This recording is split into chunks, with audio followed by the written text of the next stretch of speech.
வழி காதல் நடந்து வரும் என்று காத்து கிடந்தேன். அது வானில் பறந்து வந்து கூரை திறந்து வரும் என்று தெளிந்தேன். தாவி வந்து என்னை அழைத்த போது எந்த சல்லி வேர்கள் அருந்தேன். சாவின் எல்லை வரை சென்று மீண்டும் இன்று 2 ஜென்மம் அடைந்தேன்.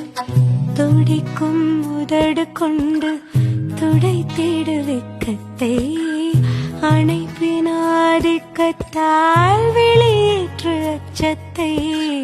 துடிக்கும் உதடு கொண்டு துடைத்திடு வெட்கத்தை, அணைப்பின் ஆதிக்கத்தால் வெளியேற்று அச்சத்தை. சுகமாய் சுகமாய் கொள்ளையிடு, என் உயிரை மட்டும் விட்டுவிடு.